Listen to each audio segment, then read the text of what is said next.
আসসালামু আলাইকুম বন্ধুরা, ফিশিং হাব এমএজি চ্যানেলে আপনাদের স্বাগত। আমাদের শীত শেষ হয়ে গেল, এবার গ্রীষ্মকাল চলে এলো।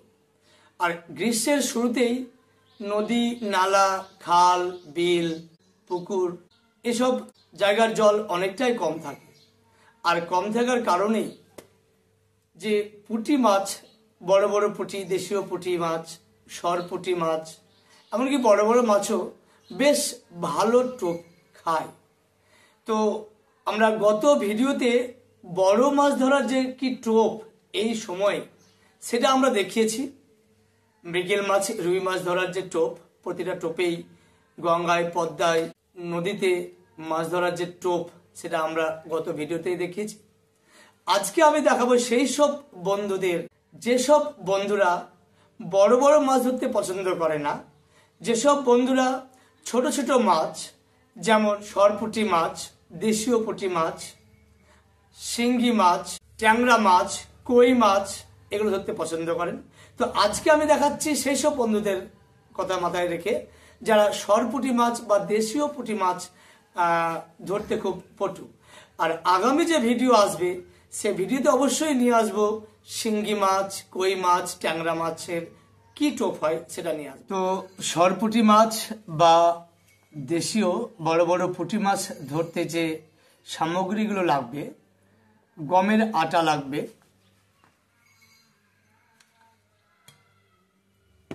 লাগবে ছাতু, ভেজে দিয়েছি, ছাতু লাগবে, লাগবে সামান্য পরিমাণ মধু, আর লাগবে গুঁড়ো দুধ। এই যে দুধ, গুঁড়ো দুধ, পাউডার দুধ যেটা বলা হয়, এটা লাগবে। তো আমরা বানিয়ে দেখাই। আমরা পরিমাণ মতো আটা নিয়ে নিলাম,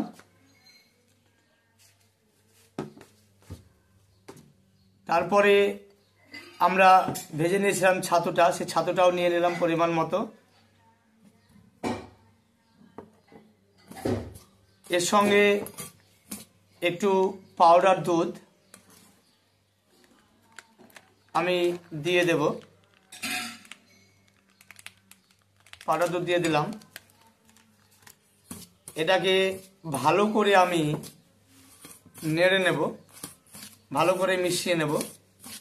তাহলে বন্ধুরা, গমের আটা লাগছে, ভাজা ছাতু লাগছে, পাউডার দুধ, গুঁড়ো দুধ, আমি ভালো করে তিনটে সামগ্রীকে মিশিয়ে দিলাম।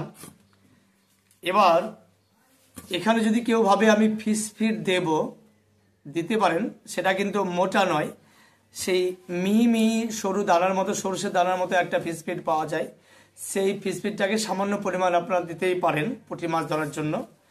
তো আমি ওটা দিলাম না, আজকে আমি এই যেগুলো লাগবে সেগুলো দিয়েই আমি দিচ্ছি। ওটা অপশনাল, ওটা দিলেও ভালো হয়, না দিলেও কোনো অসুবিধা নেই, ভালো হবে, না দিলেও কোনো অসুবিধা হবে না। তো এটাকে আমি জল দিয়ে ভালো করে সফট করে নেব, এইভাবে সফট করতে থাকবো সুন্দরভাবে। তাহলে বন্ধুরা, কি কি দিয়েছি মনে আছে নিশ্চয়? গমের আটা আছে, ভাজা ছাতু আছে, ছাতুটাকে ভেজে নিয়েছিলাম, আছে পাউডার দুধ, দুধ পাউডার, ভালো করে একদম সফট করে নিতে হবে। এটা বানিয়ে নিয়ে যান, খালে, বিলে, নদীতে, পুকুরে যেখানে যাবেন যান। গ্রীষ্মকাল পুঁটি মাছ যেসব বন্ধুরা ধরতে পছন্দ করেন তেনারা এইটাই বানাবেন পুঁটি মাছ ধরার জন্য। যাবেন, বুঝবেন যে এর গুরুত্ব। মোটামুটি সফট হয়ে গেছে। এবার কি করব, এই যে আমাদের মধু ছিল, এই মধুটাকে আমি এই টোপের সঙ্গে দিয়ে দিলাম। এবার কি করব, আবার ভালো করে এটাকে শানতে থাকবো, মেশাতে থাকবো, দারুণভাবে মিশিয়ে নেব।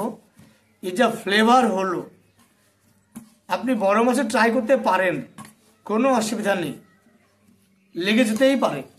তবে পুঁটি মাছ ব্যাক টু ব্যাক, প্রতিটা টোপেই পুঁটি মাছ তো নিয়ে আসবেই, এবং সঙ্গে সঙ্গে ওয়েট করতে হবে না, ফেলবেন সঙ্গে সঙ্গে মাছ অ্যাটাক করবে, পুঁটি মাছ, সরপুঁটি মাছ বিশেষ করে। তো বন্ধুরা, বারবার বলছি ব্যাপারটা, এই যে ইনগ্রেডিয়েন্টস কী কী দিলাম, গমের ময়দা বা আটা, ভাজা ছাতু, দিয়েছি গুঁড়ো দুধ এবং দিয়েছি মধু। এই সংমিশ্রণে আমি আজকে যেটা তৈরি করে দেখালাম সেটা হচ্ছে সরপুঁটি মাছ বা দেশীয় পুঁটি মাছ ধরার আশ্চর্যজনক টোপ। তো বন্ধুরা, সবাই তো আর বড় মাছ ধরতে পছন্দ করে না, সরপুঁটি মাছ পুঁটি মাছ ধরতে পছন্দ করে, ট্যাংরা মাছ, শিঙ্গি মাছ, কই মাছ, মাগুর মাছ এ ধরনের মাছ ধরতে পছন্দ করে। সেই সব পদ্ধতির জন্য আজকে অবশ্যই আমি সরপুঁটি মাছ বা পুঁটি মাছ ধরার যে টোপ, আশ্চর্যজনক টোপ আমি বানিয়ে দেখালাম। আগামী ভিডিওতে অবশ্যই আমি নিয়ে আসব শিঙ্গি মাছ বা কই মাছ বা ট্যাংরা মাছ বা মাগুর মাছ ধরার টোপ। আমরা এই গ্রীষ্মের শুরুতে নদীতে বা পদ্মায় বা গঙ্গায় বড় মাছ ধরার ভিডিও তো আমি অবশ্যই দিয়েছি, গত ভিডিওতে দিয়েছি। আমরা দেখালাম এই ভিডিওতে কি করে সরপুঁটি মাছ এবং দেশীয় পুঁটি মাছ নদী, নালা, খাল, বিল, পুকুরে ধরতে হয় প্রতিটা টোপেই, সেটা দেখালাম। তো ভালো লাগলে চ্যানেলটা সাবস্ক্রাইব করে নেবেন, পাশে থাকা বেল আইকনটিকে প্রেস করে নেবেন। পরবর্তী আপডেটের জন্য অপেক্ষা করুন। ধন্যবাদ।